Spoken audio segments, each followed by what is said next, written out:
وہ کوئی دیوانہ یار کیرلا سے پیدل جا رہا حج کرنے کے لیے، بتا کمال ہے بھائی، یہ جائز ہے۔ مگر میں آپ کو مسئلہ بتاؤں، شریعت ہے، اس کا یہ مطلب نہیں ہے کہ آپ بھی یہ کام، اس لیے کہ حضور کے زمانے میں بھی یہ سوال ہوا تھا تو حضور نے فرمایا تھا کہ سہولتیں جو اللہ نے، حدیث کا مفہوم ہے سہولتیں جو اللہ نے دی ہیں ان کو بروئے کار لانا چاہیے۔ حالانکہ جائز ہے، اس کو میں ناجائز نہیں کہہ رہا ہوں، بھئی ہمت کا کام ہے، کتنی مشقت کا کام ہے، ایک دیوانگی ہے، اور اللہ اس کے سفر کو مبارک فرمائے، میں دعا کرتا ہوں۔ اور وہ مبارک جگہ اللہ نے چاہا ہم سب بھی جائیں گے انشاءاللہ، بولیے انشاءاللہ۔ کعبے کی رونق، کعبے کا منظر، اللہ اکبر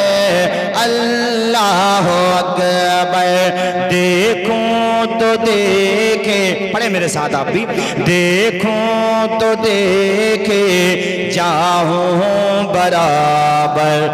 اللہ اکبر اللہ اکبر،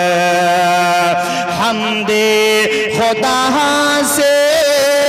تر ہے زبانیں، کانوں میں رس گھولتی ہیں اذانیں، حمد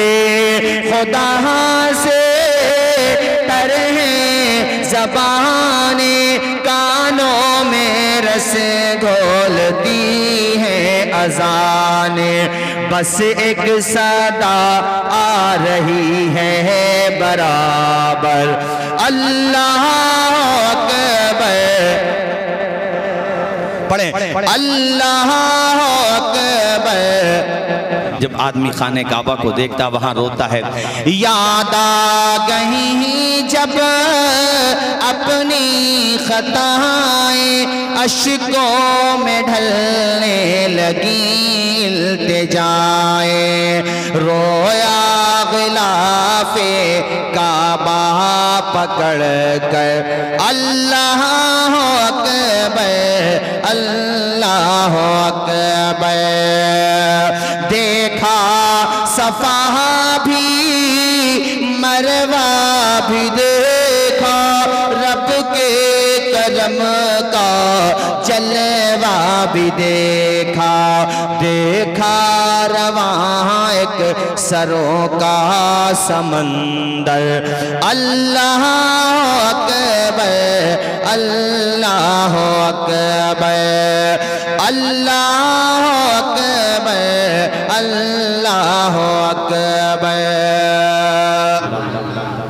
قطرے کو جیسے سمندر سمیٹے،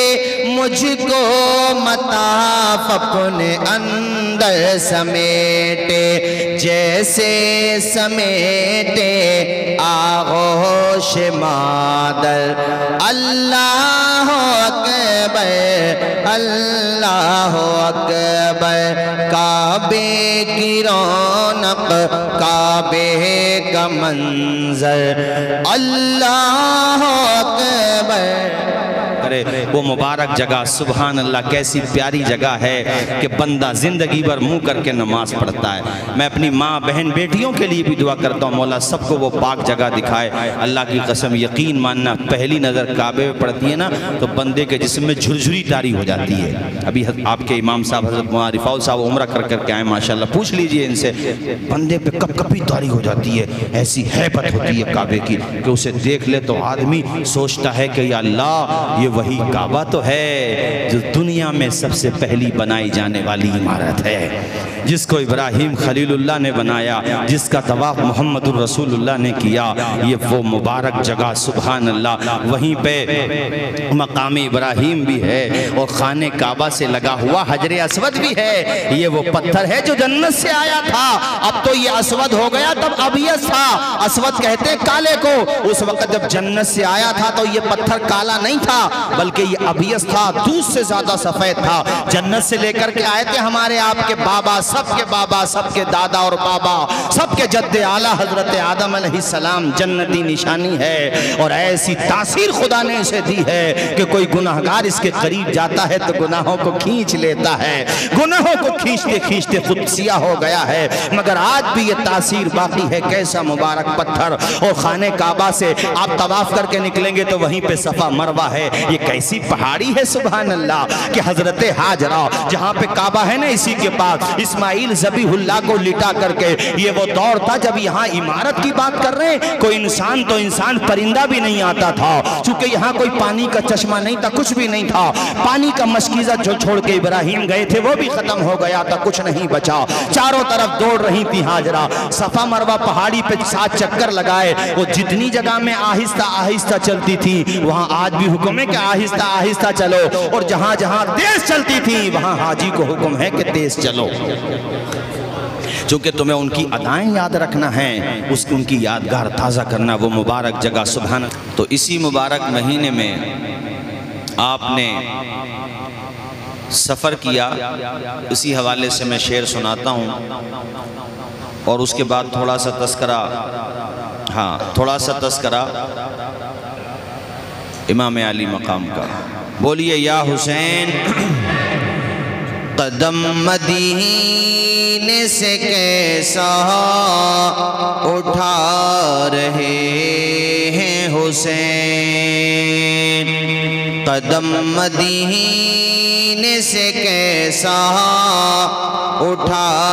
رہے ہیں حسین، کسی بھی غم کو نظر میں نہ لا رہے ہیں حسین، سحر کے وقت سواری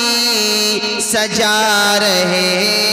ہیں حسین، سحر کے وقت سواری سجا رہے ہیں حسین، مدینہ چھوڑ کے مکہ کو جا رہے ہیں حسین، مدینہ چھوڑ کے مکہ کو جا رہے ہیں حسین، زمین کرب و بلا پہ ہے حشر کا منظر، زمین کرب و بلا پہ ہے حشر کا منظر، زمین سے لاش اکبر اٹھا رہے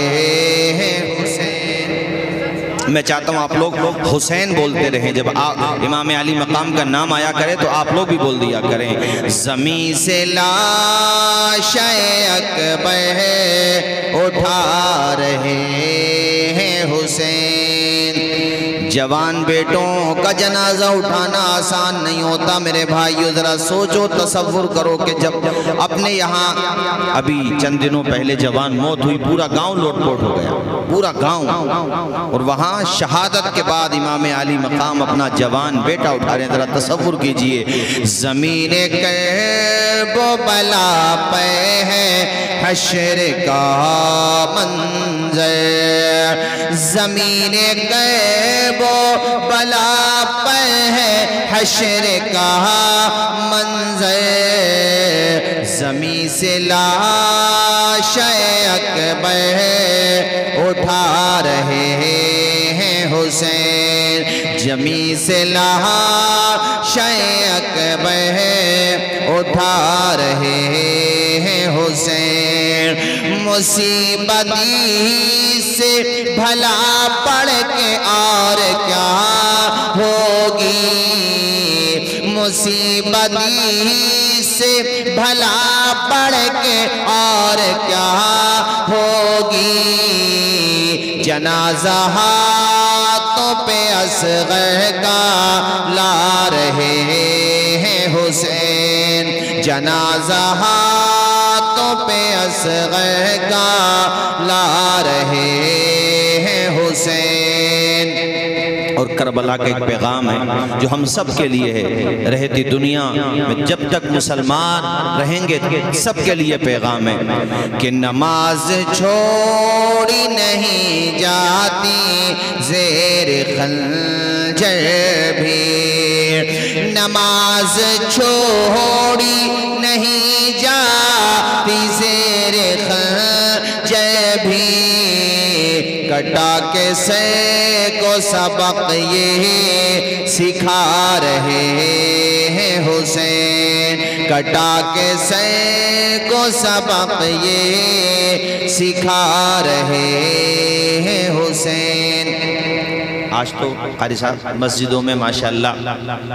بعض جگہ تو اے سی بھی ہے، اور اب شاید ہی کوئی مسجد ایسی ہو جہاں پنکھے نہیں ہوں، سمر سیبل بھی ہے، یعنی پانی ختم ہو جائے تو اپنے بٹن دباؤ اور پانی تازہ پانی سے وضو کرو۔ اتنی سہولتوں کے باوجود بھی ہماری مسجدیں ویران ہیں، ہمارے جوانوں کا سارا ٹائم موبائل کے مس یوز میں خرچ ہو رہا ہے۔ اللہ کے گھر سے آج بعض جگہ نماز پڑھنے کے اوپر پریشانی آ رہی ہے۔ اس پریشانی کی بہت بڑی وجہ یہ بھی ہے کہ تم لوگ نماز کو پڑھ ہی نہیں رہے ہو۔ سارے لوگ اگر نماز پڑھنے ہی لگیں گے تو پھر نماز پڑھنے پہ پابندی کیوں آئے گی؟ میری بات سمجھ آ رہی ہے آپ؟ میں نے کئی جگہ دیکھا کہ چھوٹی چھوٹی باتوں پہ کسی نے کہیں نماز پڑھ لی، ارے کہیں نماز پڑھی ہے اور وہ کانسٹیٹیوشن کے خلاف ورزی نہیں ہے، اس کے باوجود بھی ہم دیکھ رہے ہیں عام شہرہ پہ کہیں، ارے نماز تو آدمی بھئی کسی کو پریشانی نہیں ہے سائیڈ میں کہیں بھی پڑھ سکتا ہے۔ لیکن اور ایک بہت بڑی وجہ یہ بھی ہے کہ ہمارے وہاں نماز کے حوالے سے بڑی غفلت پائی جاتی ہے۔ اگر محبت امام علی مقام کا دعویٰ ہے تو نماز کے بغیر یہ دعویٰ مکمل نہیں ہوگا۔ بھئی یہ کیسی محبت ہے جو آپ کو مسجد میں نہیں لا پاتی؟ جو محبت آپ کو مسجد میں نہیں لا پا رہی ہے وہ میدان میں کیا لے کر کے جائے گی؟ بتاؤ مجھے۔ اگر میرے امام سے سچی محبت ہے تو انہوں نے 124 ایک روایت میں 114 ایک روایت میں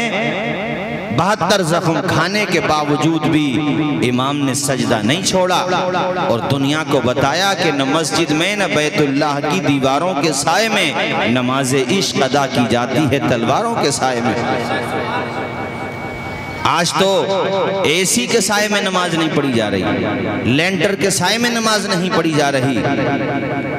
کتنی عجیب بات ہے کہ مسجدیں بددعائیں کرتی ہیں ان لوگوں کے لیے جو مسجدوں کے پاس سے گزر جاتے ہیں اور نماز نہیں پڑھتے۔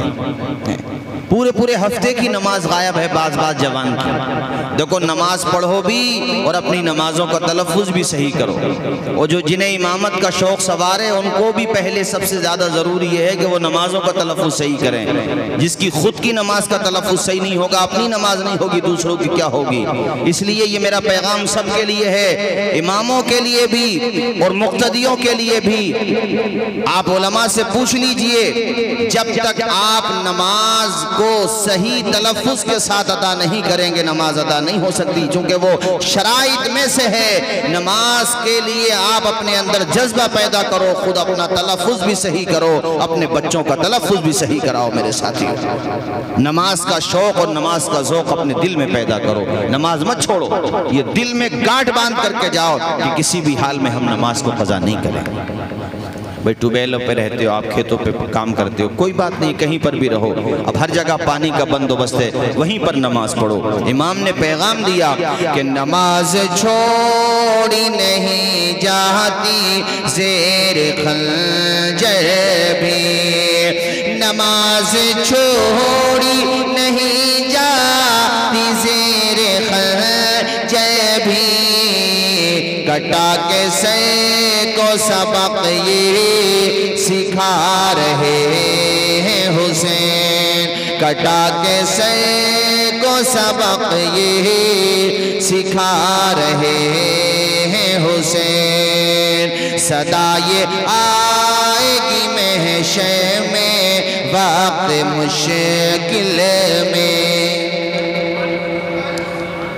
انشاءاللہ قیامت کے دن اللہ نے چاہا تو یہ آواز آئے گی۔ صدا مطلب آواز، کہ جب امام علی مقام کا قافلہ آئے گا اور آپ تشریف لائیں گے تو ہم غلاموں کے دلوں کو بڑا سکون ملے گا کہ جب نواسے کا چہرہ اتنا پیارا ہے تو نانا کا دیدار۔ انشاءاللہ بولیے انشاءاللہ۔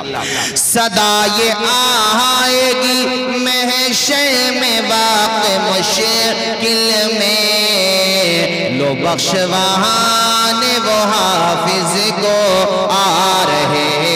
ہیں حسین، لو بخش وہاں وہ ہم سب کو